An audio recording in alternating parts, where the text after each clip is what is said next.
사도신경으로 신앙고백 드립니다. 나는 전능하신 아버지 하나님 천지의 창조주를 믿습니다. 나는 그의 유일하신 아들 우리 주 예수 그리스도를 믿습니다. 그는 성령으로 잉태되어 동정녀 마리아에게서 나시고 본디오 빌라도에게 고난을 받아 십자가에 못 박혀 죽으시고 장사된 지 사흘 만에 죽은 자 가운데서 다시 살아나셨으며 하늘에 오르시어 전능하신 아버지 하나님 우편에 앉아 계시다가 거기로부터 살아있는 자와 죽은 자를 심판하러 오십니다. 나는 성령을 믿으며 거룩한 공교회와 성도의 교제와 죄를 용서받는 것과 몸의 부활과 영생을 믿습니다. 아멘. 찬송가 453장입니다. 453장.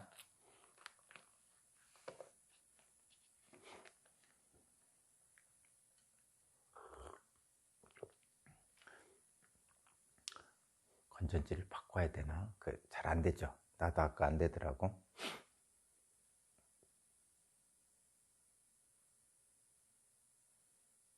(453장입니다)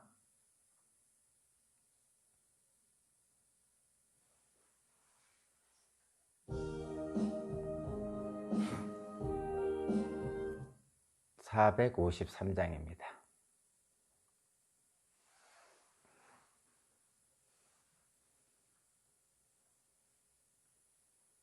네.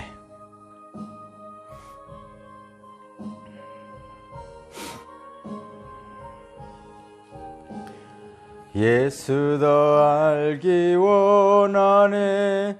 크고도 넓은 은혜와 대속해 주신 은랑을 간절히 알기 원하네.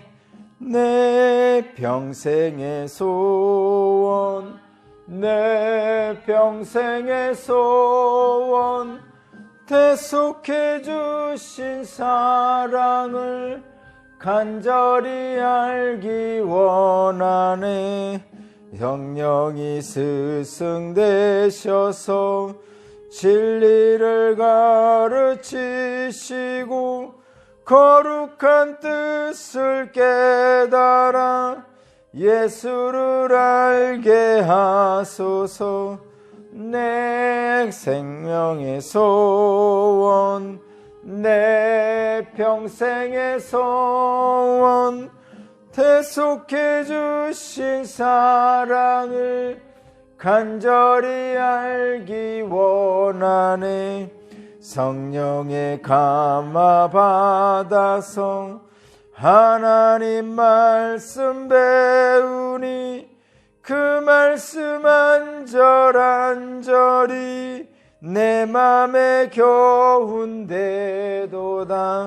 내 평생의 소원, 내 평생의 소원, 대속해 주신 사랑을 간절히 알기 원하네.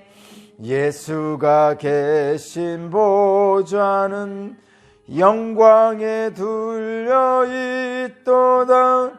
평화의 왕이 오시니 그 나라 왕성하도다.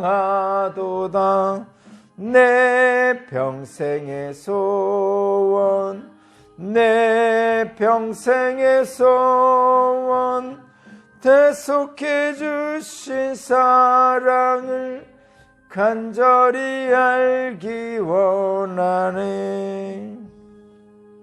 아멘.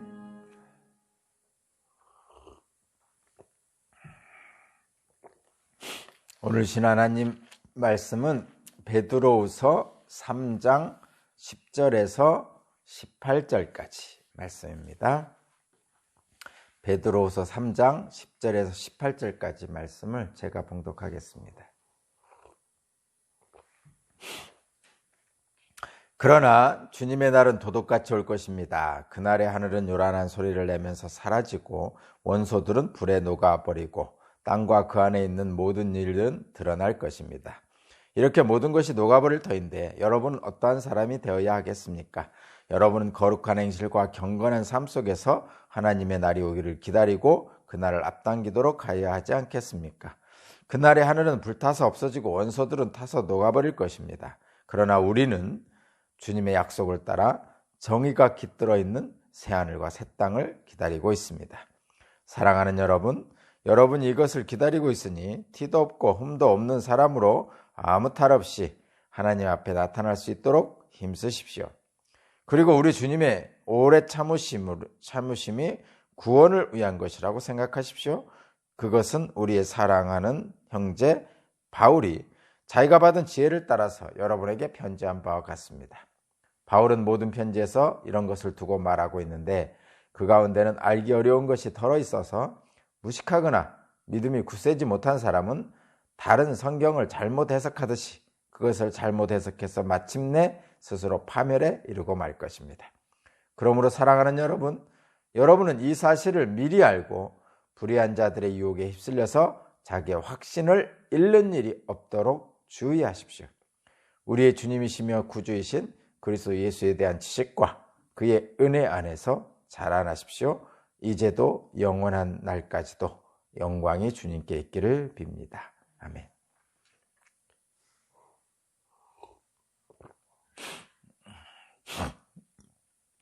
오늘 말씀의 제목은 새하늘과 새 땅을 기다리는 성도가 힘써야 할 세 가지입니다.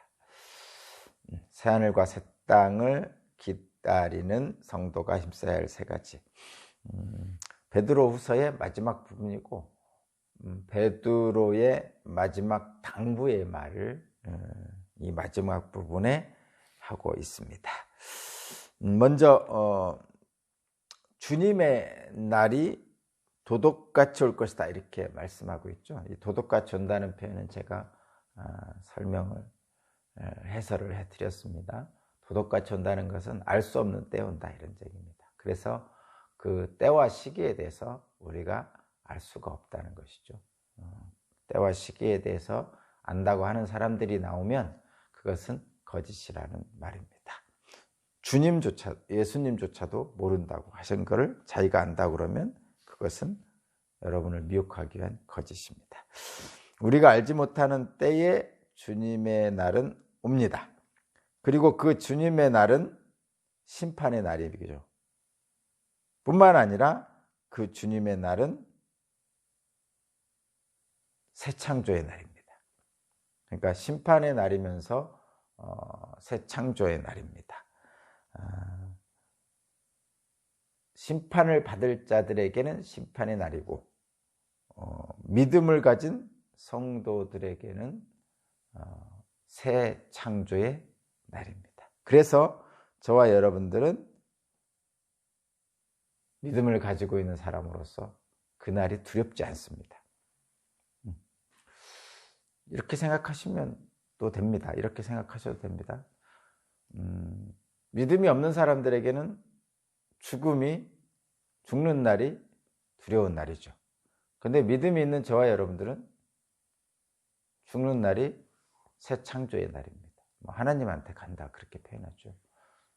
그렇게 생각하셔도 그렇게 크게 다르진 않을 것 같습니다. 상징적으로 저와 여러분들에게 주님의 날, 재림의 날, 심판의 날, 새 창조의 날 이렇게 많은 표현을 하고 있는데 현실적으로 우리가 받아들일 수 있는, 이해할 수 있는 부분은 죽음이라는 부분이 좀 더 현실적인 표현입니다. 그러나 그때, 그날은 그리고 새 창조는 우리가 상상할 수 없는 인간적인 인식과 한계를 뛰어넘는 그런 일들이 벌어진다고 말씀하십니다. 그래서 뭐라고 표현하냐면 새하늘과 새 땅이라고 표현합니다. 새하늘과 새 땅. 13절에 보면 그러나 우리는 주님의 약속을 따라 정의가 깃들여 있는 새하늘과 새 땅을 기다리고 있습니다. 이렇게 표현하고 있죠. 새하늘과 새 땅을 바라보고 기다리는 사람은 그 새하늘과 새 땅에 걸맞는 행실과 경건한 삶을 살고 있어야 되겠죠. 뭐 다른 것이 아니죠. 경건한 삶, 뭐 새하늘과 새 땅에 걸맞는 삶을 살아야 된다는 것은 우리 주님이 오시는 날이기 때문에 주님을 믿는 믿음으로 살면 되죠. 믿음으로 살면 됩니다. 그 새하늘과 새 땅을 기다리는 성도들에게 마지막으로 베드로 사도가 세 가지의 그 당부를 합니다. 단순합니다. 세 가지의 당부를 하는데 한번 세 가지 당부의 말씀을 한번 보겠습니다. 첫 번째로는 14절입니다. 14절, 사랑하는 여러분, 여러분이 이것을 기다리고 있으니 티도 없고 흠도 없는 사람으로 아무 탈 없이 하나님 앞에 나타날 수 있도록 힘쓰십시오. 뭐 여러분 어려운 말 없죠?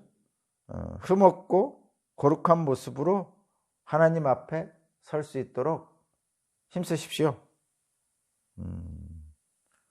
티도 없고 흠도 없고 아무 탈 없이, 그런 뜻입니다. 뭐 어려운 단어도 없고 그렇습니다. 근데 티도 없고 흠도 없는 사람, 아무 탈 없는 사람이 어디 있겠습니까? 그러나 예수를 믿는 믿음으로 힘쓰라는 거죠. 지금 힘쓰라고 표현하고 있죠. 힘쓰면 됩니다. 애쓰면 되죠. 그렇게 살려고 애쓰는 거죠. 그 애쓰는 모습을 어여삐 여겨셔서 하나님이 은혜를 베풀어 주십니다.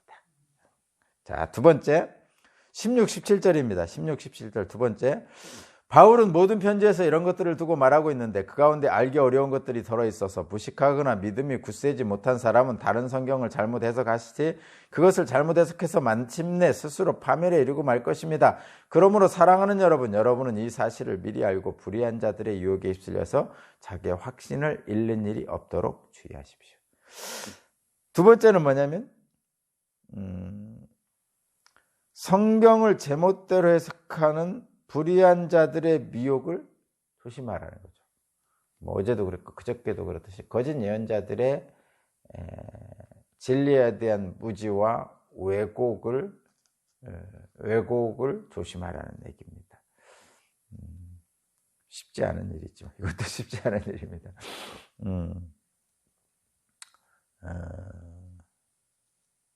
성경이 가끔은 알기 어려운 말씀을 기술하고 있습니다. 근데 이 알기 어려운 말씀은 우리들이 성령으로 이렇게 조명받아서 알 수 있습니다. 그러니까 이런 것이죠. 믿음이 없는 사람들에게 예수님에 대해서 아무리 말해도 사실 세상 표현대로 먹히지 않습니다. 세상 표현대로 말하면 믿음이 없는 사람에게 예수님에 대해서 말해도 한마디로 먹히지 않습니다. 왜 먹히지 않느냐면 그들의 관심과 생각이 다른 쪽에 있는 거죠. 그래서 예수님에 대한 말씀과 진리에 대해서 얘기해도 먹히지 않습니다. 그들은 받아들이기 어려운 거죠. 관심이 다른 데 있는 거예요. 한마디로 말하면. 그런 것입니다. 그래서 알기 어려운 말씀들이 덜어 있다는 것은 그런 뜻입니다. 성령의 인도하심이 없으면 알기가 어려운 거죠. 그래서 이 성령의 인도하심이 없으면 알기 어려운, 일반 사람들이 알기 어려운 것이 있기에 이 거짓 예언자들이 그런 말씀들을 가지고 이렇게 미혹을 하는 겁니다. 사실은. 근데 분명한 건 이겁니다. 자, 한번 분명하게 얘기할게요.